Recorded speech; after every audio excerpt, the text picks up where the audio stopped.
உங்க எம்பி ஜெயக்குமார் அண்ணன் கேள்விப்பட்டிருக்கீங்களா? உங்க எம்பி ஜெயக்குமார் ஐயா, இந்த காங்கிரஸ் கட்சிக்கு அந்த ஐசியூல இருந்து எந்திரிக்கிறதே ஐயா எலெக்ஷனுக்கு ஒரு மாசத்துக்கு முன்னாடி. அப்பதான் தேர்தல் வந்துருச்சு, சீட்டு கேட்கணும்.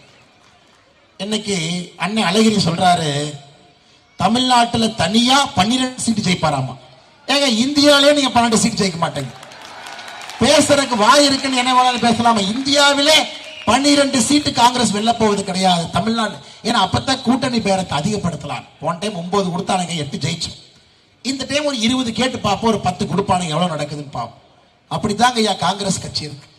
சென்னையிலே பெருவெள்ளம் நடந்த பொழுது எங்கேயாச்சும் காங்கிரஸ் நண்பர்களுக்கு ஒரு பிஸ்கட் கொடுத்தாங்களாங்க ஐயா? ஒரு பால்கிற வாங்கி கொடுத்தாங்களா? மக்கள் பணி சேவை செய்வதற்காக வந்தார்களா? காங்கிரஸ் கட்சி இருப்பதே எலெக்ஷன்ல நிக்கிறதுக்கு, கூட்டணி பேரம் பேசுவதற்கு மட்டும்தான் இது காங்கிரஸ் கட்சி. அண்ணன் திருமாவளவன் அவர்கள் ஐயா 6 மாசத்துக்கு முன்னாடி சொன்னார், சனாதன தர்மத்தை ஏன் எதிர்க்கின்றேன் என்றால், ஒரு பிராமணர் மட்டும்தான் கருவறைக்குள்ள போக முடியும்.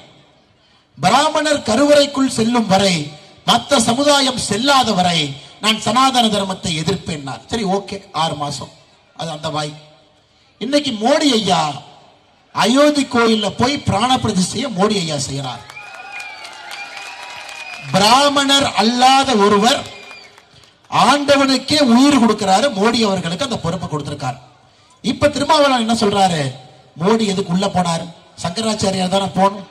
யாரு மோடியை போக சொன்னார்? ஐயா, பச்சோந்தி வெக்கப்படும். பச்சோந்தி இவர்களை பார்த்தா வெக்கப்படும். என்னடா நம்மளை விட வேகமா கலர் மாறுறாங்களே. நாம கூட ஒரு நாளைக்கு 3 டைம் தான் மாறுறோம். இவனுக்கு காலையில மத்தியான இரவுன்னு 10 டைம் மாறுறாங்களே. 6 மாதத்திற்கு முன்பு பேசிய அதே வாய் இன்னைக்கு மோடி அவர்கள் யாருங்க ஐயா உட்கார்ந்து இருந்தாங்க? ராமர் கோயில் பிராண பிரதிஷ்டையில யாருங்க ஐயா உட்கார்ந்து இருந்தாங்க? மோடி அவர்கள். மோடி அவர்கள் பக்கத்துல சாமிஜி, அதுக்கு பக்கத்துல யோகி ஆதித்யநாத் ஊச தாக்கூர், அதுக்கு பக்கத்துல ஆனந்த்பென் பட்டேல் ஊச பட்டேல், அங்க ஆளுநர். எத்தனை பேருங்க ஐயா பிராமணர்? இதுல ஐயா பாரதிய ஜனதா கட்சி எப்பொழுதுமே பிராமணர் பிராமணர் அல்லாதோர் என்று பார்த்தது கிடையாது. ஆனால் இங்க இருக்கக்கூடியவங்க அதை பிராமணர் பிராமணர் பிராமணர் இத்தனை காலமா வண்டி ஓட்டிட்டு இருக்காங்க. திருமாவளவன் ஒரு சாட்சி. இன்னைக்கு கம்யூனிஸ்ட் கட்சி, ஏழைகளுக்காக போராட வேண்டிய கம்யூனிஸ்ட் கட்சி, பொன்முடி அவர்களுக்கு தீர்ப்பு வந்துருச்சு. ஊழல்வாதின்னு தீர்ப்பு கொடுத்தாச்சு, 3 ஆண்டு தண்டனை கொடுத்தாச்சு. கம்யூனிஸ்ட் கட்சியிட்ட போய் கேட்கிறாங்க.